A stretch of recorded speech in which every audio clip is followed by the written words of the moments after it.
parler astuces pour partir au ski. L'idéal, c'est de penser à ces petites choses avant de partir pour que le séjour se passe le mieux possible. Donc, c'est parti! J'ai répertorié ces petites astuces en 4 points. 4. Donc, c'est parti avec le premier qui concerne la voiture.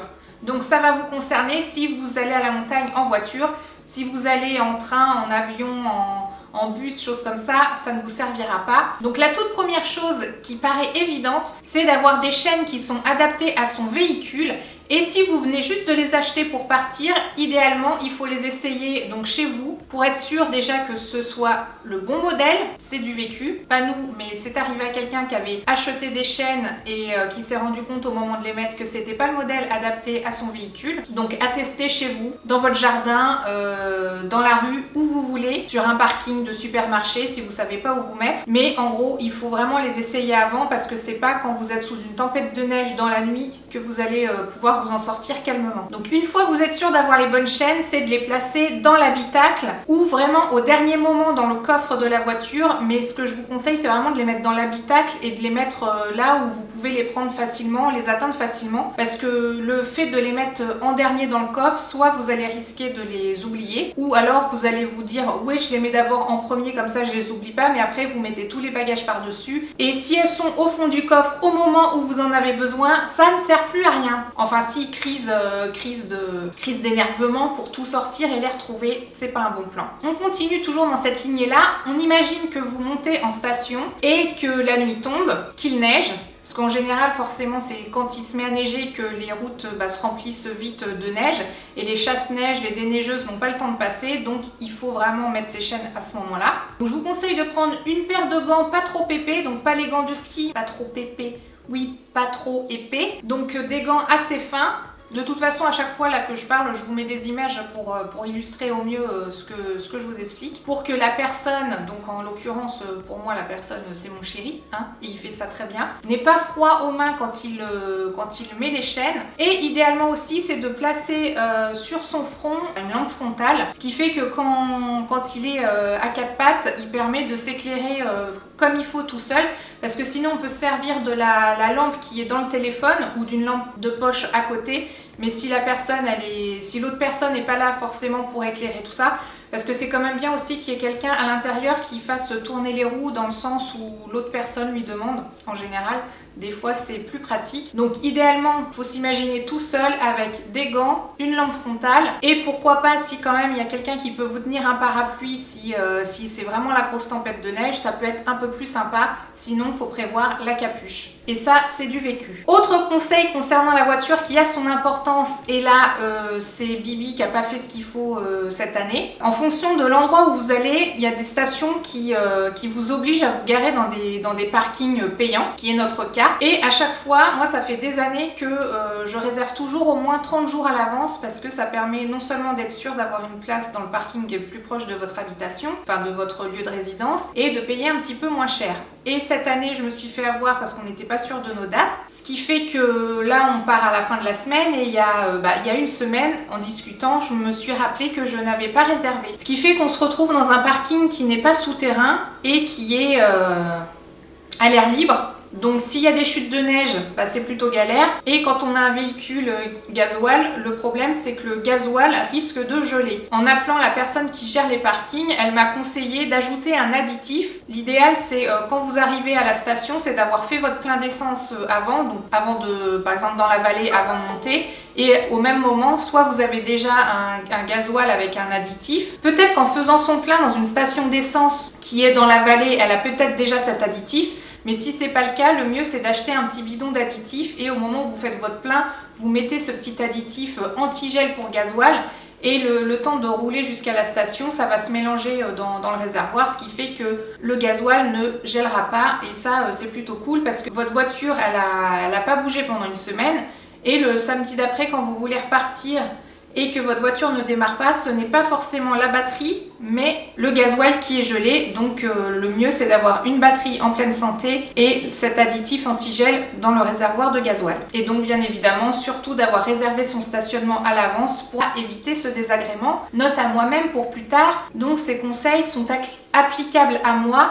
Je suis celle qui donne des conseils qui ne les applique pas. Deuxième chose, l'équipement de ski. Donc idéalement c'est d'avoir 3 couches quand on s'habille, c'est-à-dire une première couche qui va nous servir de seconde peau, c'est-à-dire en général une matière qui soit à la fois chaude, enfin fine, mais qui tient chaud et qui évacue la transpiration. Donc il y a de très bons produits chez Decathlon pour ça, qui sont pas très chers et qui font très bien le job. Ensuite, une deuxième couche, donc soit pareil, vous prenez un textile fait pour. Moi, vu qu'à une époque, j'essayais de faire de la course à pied, j'ai une sorte de petit pull pas trop épais, mais qui tient très chaud aussi pour quand je voulais courir l'hiver. Du coup, j'utilise ce matériau, ce vêtement, je sais pas comment trop on peut le dire. Donc c'est une matière technique qui est pas trop épaisse non plus, et avec ces 2 couches, je peux vous dire, on n'a pas froid. Et la troisième couche, ça va être le blouson. Donc là, je vous parle que du haut du corps, mais sachant que je fais 2 couches pour le bas du corps. Après, ça dépend à quelle saison vous y allez et quelle température il fait. Mais s'il fait du moins 10 degrés, je mets un collant, enfin une sorte de legging justement de matière technique pour protéger du froid. Et après, le pantalon de ski qui lui est épais et qui tient chaud aussi. Mais en fonction de la température, il n'est pas forcément nécessaire de mettre le collant anti-froid. Pour le pantalon de ski, soit vous prenez une sorte de salopette et qui va vous couvrir en fait le bas des reins, enfin des lombaires, ou alors comme moi, vous rajoutez une ceinture parce que j'ai une cambrure assez prononcée et si je mets pas la ceinture, je sens le froid dans le bas du dos et c'est très très désagréable. Donc là au moins le pantalon y tient bien et je garde la chaleur au niveau du bas de mon dos. J'ai oublié de vous parler des chaussettes de ski et là c'est très important, il faut pas avoir froid aux pieds. Donc c'est quand même bien de prendre des vraies chaussettes faites pour le ski. Et d'autant plus que les chaussettes pour le ski montent vraiment sous le genou. Parce qu'il n'y a rien de pire qu'une chaussette qui vous arrive en plein milieu du tibia où il y a la chaussure qui appuie dessus et ça fait terriblement mal. Donc vaut mieux que la chaussette arrive bien au-dessus vraiment de la chaussure, comme ça vous serez tranquille. Elles sont épaisses et un petit peu moelleuses, elles tiennent chaud, bref, c'est parfait pour ça. Autre petit matériel, enfin équipement nécessaire et indispensable, les gants de ski ou alors les moufles. Après, chacun choisit ce qu'il préfère. Moi, comme vous le voyez dans les images, c'est un truc un petit peu spécial. C'est un gant en polaire qui est avec les moufles, c'est-à-dire qu'il y a un petit scratch pour les mettre ensemble. Donc je peux soit prendre juste les gants en polaire, soit le gant en polaire plus la moufle, soit que les moufles. Et ce qui est bien, c'est quand il y a ce petit élastique au niveau du poignet qui fait qu'on peut les enlever sans les perdre. Ça, c'est vraiment très très pratique. Aussi, ce qui est important pour moi, c'est non pas d'avoir une écharpe, mais d'avoir une sorte de cache-colle, comme sur les images. Après, en fonction de la température, soit vous le mettez, soit vous ne le mettez pas, parce que des fois, ça peut être plus gênant qu'autre chose. Mais voilà, si vous avez assez chaud avec le blouson, qu'il est bien fermé jusqu'en haut, ça suffira. S'il fait très froid, ça peut être bien de le mettre. Concernant le blouson, c'est plutôt bien d'avoir un blouson fait exprès pour le ski parce que souvent il y a une petite poche sur la manche où on peut glisser le forfait, c'est-à-dire que une fois qu'on aura mis son forfait qui bip, enfin c'est un forfait, vous passez devant les bornes et puis c'est là il déclenche le tourniquet, parce que je sais pas si ça existe encore les anciens forfaits qu'on accroche à une poche et puis qui volent un peu au vent, donc je crois que c'est que des forfaits magnétique, je sais pas si on peut dire ça comme ça. Donc dans une poche dédiée, et avec cette poche là, après on n'y touche plus parce que si vous mettez votre forfait dans une poche où vous rangez aussi vos mouchoirs, votre stick à lèvres ou des choses comme ça, vous risquez en l'ouvrant de le perdre et ça serait quand même bien dommage au prix où ça coûte de perdre son forfait. Dans mon blouson, j'ai aussi une poche intérieure qui peut être pratique pour ranger son portefeuille, son téléphone, enfin des choses fragiles. Il y a aussi une poche à l'intérieur qui est un peu plus grosse où je trouve ça assez pratique, soit de ranger les gants, ou moi j'y range aussi mon appareil photo quand je fais les vlogs, parce que comme ça si je tombe il est quand même un petit peu amorti et il est près de moi et il n'est pas dans une poche extérieure, mais en plus il a la place de tenir, donc c'est plutôt bien. Ensuite on passe à l'équipement, donc on va prendre une paire de skis ou un snowboard, ça dépend de votre pratique, les bâtons, évidemment les chaussures qui sont toujours un petit peu pénibles à mettre, mais bon, le mieux c'est quand même d'avoir des chaussures où vous êtes bien dedans et quand même déjà un petit peu fléchies, parce que c'est vrai que souvent on a tendance à, quand on fléchit, après appuyer le tibia et c'est ça qui fait mal.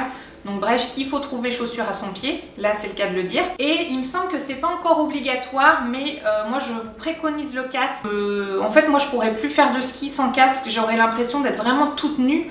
Parce que je pense qu'il m'a déjà sauvé la vie une fois. Enfin, je sais pas si je serais morte ou paralysée, mais il y a, je sais pas, 2-3 ans, j'ai fait une très très grosse chute. Et c'est pas parce que de toute façon vous savez bien faire du ski ou quoi que vous avez besoin ou pas du casque. En fait, une faute de quart, c'est vite arrivé et en fonction de la pente dans laquelle vous êtes, moi je suis tombée, je sais pas, je me rappelle plus trop dans quel sens, mais après j'ai atterri en fait la tête en arrière et j'ai bien senti le derrière de ma tête, donc du casque tapé, et j'ai été un petit peu sonnée, donc heureusement que je l'avais. Mais ce que je voulais dire aussi, c'est que même si vous avez une bonne maîtrise de votre ski, il y a toujours des gens qui sont un peu tarés sur les pistes et ça peut être quelqu'un d'autre qui vous fonce dedans et ça peut être fatal. Donc ça coûte rien, en plus ça protège du froid en même temps. Enfin ça coûte rien. Évidemment l'achat d'un casque ça a un coût, mais la vie par rapport au coût de la vie. Rester en vie et sur ses deux jambes, j'ai envie de dire, ça n'a pas de prix. Donc investir dans un casque c'est la moindre des choses. Et après, un autre conseil c'est par rapport au masque. Parce que soit on met un masque, donc je vous montre en image, ou soit on met juste des lunettes. Et le problème des lunettes, c'est que des fois il y a les branches avec le casque qui appuie dessus et ça peut faire très très mal à la tête et déclencher des maux de tête, donc c'est pas très très cool. Donc en fait quand on est porteur de lunettes, c'est bien de mettre des lentilles et le masque, ce que je faisais jusqu'à présent, mais là j'ai plus de lentilles donc je vais être obligée de mettre mes lunettes de vue. Et du coup je mets un masque qui est adapté avec les porteurs de lunettes. Et donc je vous montre aussi en image un masque que j'ai reçu de la marque Amswam, donc que vous pouvez retrouver sur Amazon. Donc ils me l'ont envoyé gracieusement pour que je vous en parle. Je ne l'ai pas encore testé en action, mais ça va venir justement la semaine prochaine, donc je vous en redirai vraiment ce que j'en pense. Parce que pour le moment, je trouve que le masque en lui-même, il est hyper design, il est très joli, il passe très bien avec mes lunettes, donc ça c'est parfait. Il est livré dans un boîtier renforcé pour ne pas s'abîmer pendant le transport et une petite pochette de protection, mais qui sert aussi en même temps pour le nettoyer, vous savez, comme pour nettoyer les lunettes de vue. Donc ça n'empêche pas d'avoir une paire de lunettes de soleil normale, et je vous conseille, comme dans les images, la paire de lunettes que j'ai, en plus je l'ai en 2 exemplaires que j'avais pris chez Decathlon, parce qu'en fait elle protège vraiment bien tous les yeux et un petit peu sur les côtés, parce que quand on a le reflet de la neige, c'est hyper puissant. Enfin, la réverbération du soleil sur la neige, c'est hyper puissant. Le vent aussi qui peut faire un petit peu froid et des courants d'air aux yeux si on est un petit peu fragile de ce côté-là. Donc j'aime beaucoup beaucoup ces lunettes. C'est pour ça que je les avais rachetées, parce que ma première paire avait été un petit peu abîmée. Je l'avais repris en d'autres exemplaires et ça dépanne toujours quelqu'un d'en avoir 2 paires, même s'il y en a une des 2 qui est un petit peu abîmée, c'est pas grave, mais je les aime beaucoup pour la montagne, ces lunettes. Et ensuite, quand on n'est plus sur les skis, c'est bien d'avoir des après-ski. Alors je sais que c'est la grande tendance des moon boots. On imagine, on est en Touraine, je dis en Touraine par hasard, parce que je suis en Touraine, mais quand il y a de la neige, comme ça a été le cas dernièrement, c'est quand même plus joli d'avoir une paire, donc comme je vous montre, ma paire d'après-ski que j'avais achetée il y a peut-être 3-4 ans sur le site de Sarenza. Et je les adore parce que ce sont des après-ski, je trouve, qui sont passe-partout, c'est-à-dire qu'ils sont très efficaces, ils accrochent bien sur la neige, ils sont imperméables, c'est-à-dire que j'ai marché déjà plein de fois dans la neige et je me suis jamais retrouvée avec les pieds mouillés. Elles sont faciles à enfiler, même s'il y a tous les lacets, il y a la fermeture éclair, enfin le zip sur le côté qui est très facile. Elles tiennent bien chaud. Et si je dois les mettre en pleine, quand il y a de la neige, si vous allez à la montagne, voilà, il vous faut des après-ski. Ça sert à rien de venir avec vos petites baskets, vos petites chaussures de ville. Il faut des chaussures qui accrochent la neige. À moins que vous alliez dans une station où il n'y a pas de neige dans la station et que vous voulez marcher comme ça, mais ça dépend où vous allez. Si, un conseil aussi que je voulais vous donner par rapport à l'équipement, si vous êtes sûr de retourner au ski régulièrement, c'est d'acheter tout votre équipement, toute votre tenue, vos skis, vos bâtons, vos chaussures, tout ça. Mais ce que je vous conseille, c'est éventuellement, si vous voulez du neuf, c'est d'attendre en fait la fin de la saison. C'est ce que j'avais fait pour renouveler mes skis il y a, je sais plus, il y a peut-être 3-4 ans maintenant. En fait, je les avais trouvés sur Brennalley, vente privée, showroom privé, je sais plus, un des sites comme ça. Et je les avais eu vraiment beaucoup moins chers. Et en plus, ils étaient super jolis. Bon, ça, on va dire, c'est le côté girly de l'histoire. Mais voilà, le fait d'attendre la fin de la saison, si vous n'êtes pas pressé, vous aurez des prix soldés, parce que finalement c'est le genre de matériel qui n'est pas soldé pendant les soldes d'hiver, vu que c'est en plein le moment, sauf si c'est des anciennes séries. C'est un conseil comme un autre. Alors, niveau hygiène et soins, évidemment, je vais vous parler de crème solaire parce que là-haut, avec la réverbération de la neige, ça brûle, hein, il faut dire ce qui est. En fait, vous pouvez sentir cette sensation de frais parce qu'il fait pas très chaud. Mais en fait, lui, le soleil qui se reflète sur la neige, il brûle. Donc, il faut au moins de l'indice 30, je dirais même de l'indice 50. Là, ça dépend si vous passez toute la journée dehors ou pas. Mais vraiment une protection forte. Et dans le cas où s'il y a des petits malins qui ne mettent pas bien de crème, tout ça, c'est d'emmener de la biafine ou d'aller en acheter à la pharmacie là-bas pour justement apaiser bien votre peau après la brûlure du soleil. Parce que c'est quand même très très puissant. Je vous parle de ça, évidemment, c'est s'il y a du soleil. Mais même s'il y a un petit peu une couverture nuageuse qui n'est pas trop épaisse, le soleil il passe très bien. Donc forcément, si vous allez toute une semaine et que c'est la grosse tempête pendant toute la semaine et que vous ne voyez pas du tout le soleil, on est d'accord, vous n'allez pas sortir, donc pas d'exposition au soleil parce qu'il n'y aura pas de soleil. Et toujours en protection solaire, c'est de ne pas oublier les lèvres parce que souvent on pense à la crème solaire du visage, mais les lèvres ça prend pareil assez fort, donc un stick à lèvres spécial solaire et là vous êtes paré pour affronter le soleil. Alors ensuite, vu qu'à la montagne souvent l'air est beaucoup plus sec, si vous avez déjà la peau sèche, prendre, je sais pas, une cold cream ou quelque chose un peu plus nourrissant. Et si comme moi vous avez la peau mixte à grasse, une crème hydratante, bien s'hydrater après la douche, et puis voilà, ça ira bien. Et un autre conseil, c'est par rapport aux cheveux, parce que alors là-haut, les cheveux sont hyper électriques, ça peut être assez agaçant. Donc c'est de prendre un spray antistatique, un spray coiffant. Il y a quelques années, j'avais pu tester donc le spray que je vous montre en image de la marque Matrix et j'avais pu justement constater son efficacité au niveau de l'électricité statique et le fait de se vaporiser ça, donc ça aide au coiffage et forcément il y a moins les cheveux qui font youhou. Donc franchement c'était un très bon produit et du coup je l'emmène encore parce que ce soit pour moi ou pour les filles, c'est quand même plus appréciable d'avoir des cheveux qui tiennent en place parce que plus ils sont électriques et plus ils s'en mêlent et c'est pas très agréable. Quatrième partie, au niveau de l'intendance, on va parler des courses. Donc là, je pense que les commerçants des stations vont me détester. Désolée, c'est vrai que ça coûte très cher. En fait, ça coûte le double du prix en général parce que c'est normal, il faut qu'ils fassent le chiffre de leur année en une saison, donc en moitié moins de temps que l'année complète. Mais vu que c'est quand même moins cher dans votre supermarché chez vous, c'est toujours bien de prévoir des petites courses en avance. Je sais pas, que ce soit l'eau, le papier toilette, des conserves. Prévoir un maximum de choses que vous allez manger. Prévoir éventuellement vos repas à l'avance. Plutôt que de faire ces courses en supérette en station parce que ça va coûter beaucoup plus cher. Mais ça n'empêche pas d'acheter des choses sur place. Croyez-moi, il y a toujours des choses à acheter, du pain, le petit plaisir qui va bien, les petits gâteaux, tout ci, tout ça. Et évidemment, aller au restaurant aussi parce qu'on est quand même là aussi pour se faire plaisir. Pareil au niveau intendance, mais là c'est plutôt au niveau des forfaits de ski. Enfin, je dis intendance, mais je mets ça là-dedans, c'est plutôt économie.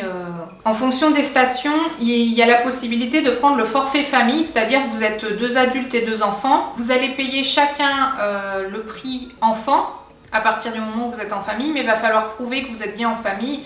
Et le mieux, c'est d'avoir votre livret de famille avec vous, ou du moins ce qui prouve que les enfants sont bien vos enfants et tout ça. Donc ça, c'est aussi une chose à savoir, c'est-à-dire qu'on n'est pas obligé de payer des forfaits individuels si on est en groupe. Mais après, ça dépend peut-être des stations. Là, moi, je parle pour celles que je connais.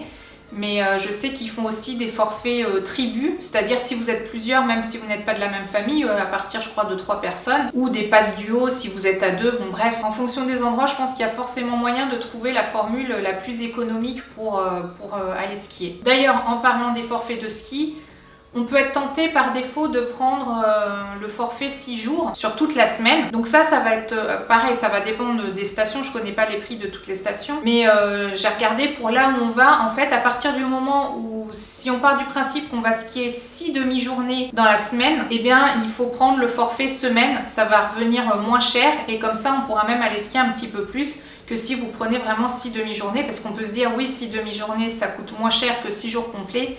Eh bien non, à partir du moment où il y a la quantité qui est là, il vaut mieux prendre le forfait 6 jours complets, ça sera moins cher que 6 demi-journées prix à l'individuel. Mais je vous parle de ça, ça dépend du temps qu'ils annoncent là où vous allez. Ça dépend de la météo qui est annoncée au moment où vous allez y aller, parce que si c'est vraiment une semaine de grand beau, ça vaut vraiment le coup de prendre le forfait des 6 jours. Alors que si vous voyez qu'il va y avoir 2-3 jours de mauvais temps et que vous êtes sûr de ne pas skier quand il fait pas beau, nous on n'aime pas skier quand il neige et tout, qu'on voit rien, c'est désagréable au possible. On préfère rester au chaud. Donc c'est dans ces semaines comme ça, on prend des forfaits, un coup une journée complète, un coup une demi-journée, voilà, ça fait des petits morceaux comme ça.